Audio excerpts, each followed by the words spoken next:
We got damn Santa.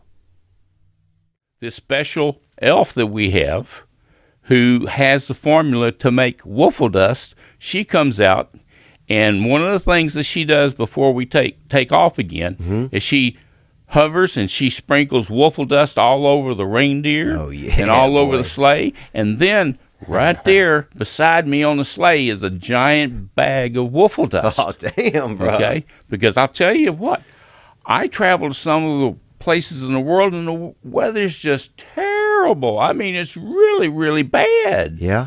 And you don't want Santa and the sleigh sliding off these icy roofs. So what we do is we circle the house, sprinkle a little waffle dust on it, and that way the reindeer have sure footing whenever they land.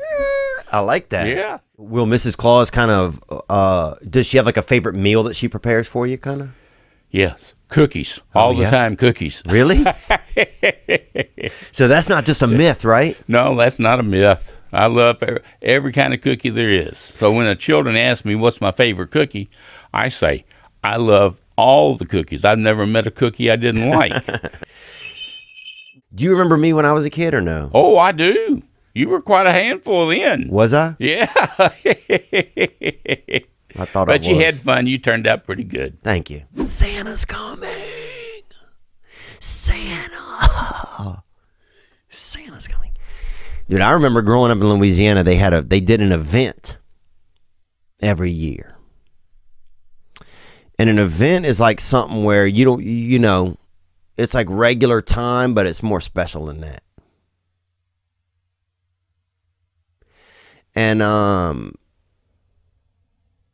somebody would fly in a plane through the air around town, and they would play Christmas music out the plane. This was a small plane, a crop duster. So they'd put on these jovial tunes and they would hit the air.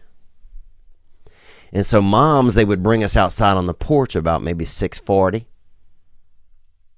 and say, do you hear it? Do you hear it?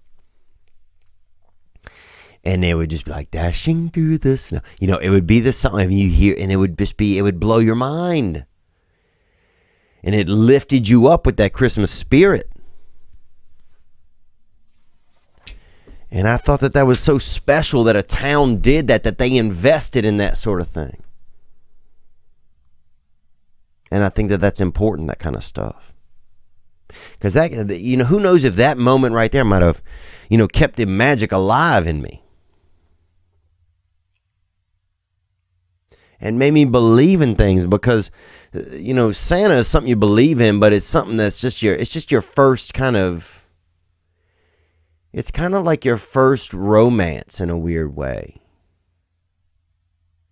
You're hopeful and you're excited, and there's possibility, and there's a date. There's December 25th.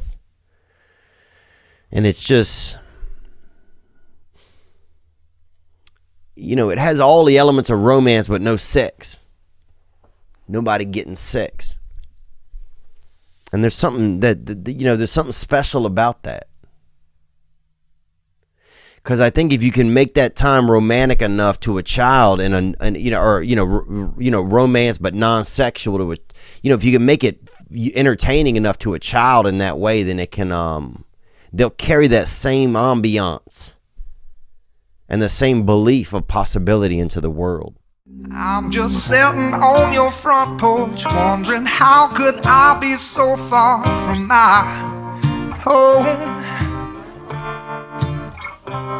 And my mind is somewhere else, but when I find it, I'll patch up where it's been blown.